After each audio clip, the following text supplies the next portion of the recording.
여러분 안녕하세요. 예, 오늘도 실행의 답이다. 예, 너무 좋은 부분 같이 한번 나눠보도록 해요.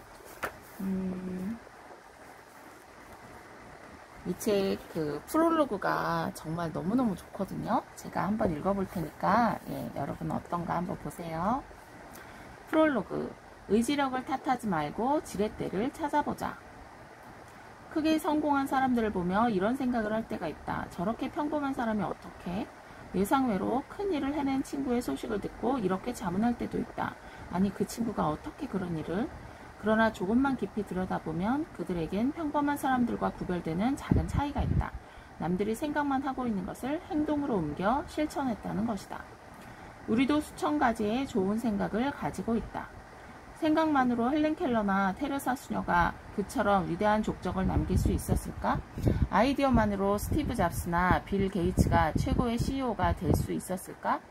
그들이 위대한 이유는 그들의 지식이나 아이디어가 남달라서가 아니라 그들의 실천 때문이다. 99%의 평범한 사람들 역시 수천 가지의 좋은 생각을 가지고 있다. 그러나 그들은 실천하지 않는다. 반면 1%의 특별한 사람들은 다르다. 그들은 생각을 반드시 행동으로 옮긴다. 이번에는 꼭 5등 안에 들 거야. 더 이상 다투지 말고 화목하게 지내야지. 성공해서 남다른 삶을 살고 싶어. 이처럼 더 나아지기를 원하면서도 늘 그 자리에 머물고 있는 사람들이 많다.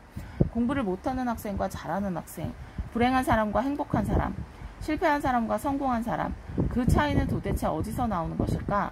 바로 실행력에서 나온다. 원하는 것이 달라서가 아니다. 실행 여부가 다르기 때문이다. 타고난 재능으로 세간의 주목을 받던 영재 중에는 어른이 되고 나서 평범한 범죄로 살아가는 사람이 많다. 재테크 공부는 많이 하는데 부자가 되지 못하는 사람들도 부지기수다. 기획력은 뛰어난데 성과를 내지 못하는 조직 역시 널려있다. 그들에겐 딱 하나가 부족하다. 역시 실행력이다. 왜 비슷한 능력을 갖고 같은 것을 원하는 사람들조차도 그 결과는 천차만별일까? 성과는 역량과 실행력을 곱한 값으로 결정되기 때문이다. 성과는 역량 곱하기 실행력이며 역량이란 재능, 지식, 창조적인 아이디어와 조직의 기획력, 혁신 전략 등을 포함한다. 그래서 재능이나 지식, 아이디어가 아무리 뛰어나도 실행력이 0점이라면 성과 역시 제로가 된다. 모든 위대한 성취는 반드시 실행함으로써 이루어지며 실행하지 않으면 아무것도 이룰 수 없다.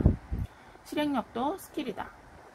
우리는 매일 새로운 결심을 한다. 아침 운동을 시작해야지, 나쁜 버릇을 고쳐야지와 같은 생활 속의 작은 결심에서부터 10년 후에는 CEO가 될 거야 같은 큰 결심에 이르기까지 수많은 결심을 반복한다.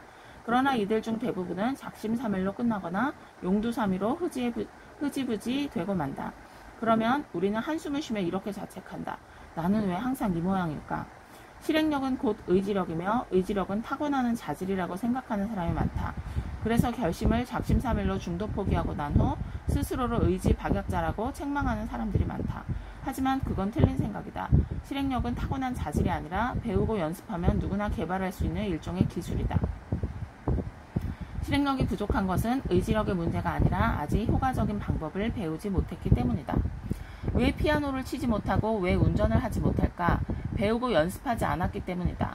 다행인 것은 실행력도 피아노 연주나 운전처럼 일종의 기술이라는 것이다. 그러니까 실행력이 부족하면 실천 노하우를 공부하고 연습하면 된다. 실천력이 뛰어난 사람들, 그래서 남다른 성과를 올리는 사람들에게는 원하는 것이 명확하고 생각을 행동으로 쉽게 옮기게 해주는 지렛대를 갖고 있다는 공통점이 있다. 연초마다 반복되는 작심삼일 습관에서 벗어나고 싶은가? 아이들에게 실천력을 키워주고 싶은가? 직원들에게 실행력을 높여주고 싶은가? 그렇다면 스스로 의지박약이라고 자책하지 말자. 인내심이 없다며 아이들을 지나치게 야단치지 말자. 실행력이 부족하다고 직원들을 너무 다그치지 말자. 대신 실천력이 뛰어난 사람들이 가지고 있는 실천 노하우를 찾아보자. 그리고 그들에게 지렛대를 건네주면서 사용 방법을 알려주자. 우리와 별반 다르지 않은 사람들이 어느 날 우리와 완전히 다른 세계에 살고 있다면 그들이 우리와 다른 결심을 하고 우리가 생각만 하고 있는 것을 실천했기 때문이다. 우리가 시도했다 그만둔 것을 그들은 계속했기 때문이다. 실행력은 결심, 실천, 유지라는 3단계를 포함하며 탁월한 실천가가 되려면 이 3단계에 적용되는 효과적인 지렛대를 갖고 있어야 한다. 생각을 성과로 만들어내기 위해서는 반드시 이 3단계를 거쳐야 하기 때문이다. 결심 단계, 실천 단계, 유지 단계. 이 책은 결심, 실천, 유지의 3장으로 구성되어 있으며 각 단계별로 실행력을 높일 수 있는 방법들을 소개한다. 각각의 주제에서는 먼저 실천과 관련된 문제 사례를 소개하고 실천을 방해하는 심리학적인 문제를 분석한 다음 독자들과 함께 그에 대한 해결책을 모색해본다. 모든 주제의 말미에는 독자들이 책을 읽고 느끼는 것에 그치지 않고 곧바로 실천에 옮길 수 있도록 Stop, Think, and Action 코너를 마련했다. 아무리 많은 책을 읽고 아무리 남다른 아이디어를 갖고 있어도 실천하지 않으면 아무 소용이 없다. 평범한 사람과 성공한 사람의 차이는 지식이 아니라 실천에 있고 성공한 기업과 그렇지 못한 기업의 차이는 전략이 아니라 실행에 있다. 개인이든 조직이든 실행력이야말로 진정한 경쟁력이다. 질문하는 자는 답을 피할 수 없다. 이 책을 읽는 독자들에게 몇 가지 당부하고 싶은 말이 있다. 우선 소중한 시간을 투자해 책을 읽기로 했다면 수동적인 태도가 아니라 적극적인 자세로 읽기를 부탁한다. 적극적인 자세로 읽으려면 저자가 써놓은 내용을 그냥 읽는 것이 아니라 간간히 스스로에게 다음과 같은 질문을 하면서 읽어야 한다. 나는 왜 이 책을 읽어야만 하는가? 이 책을 통해 얻으려고 하는 것은 무엇인가?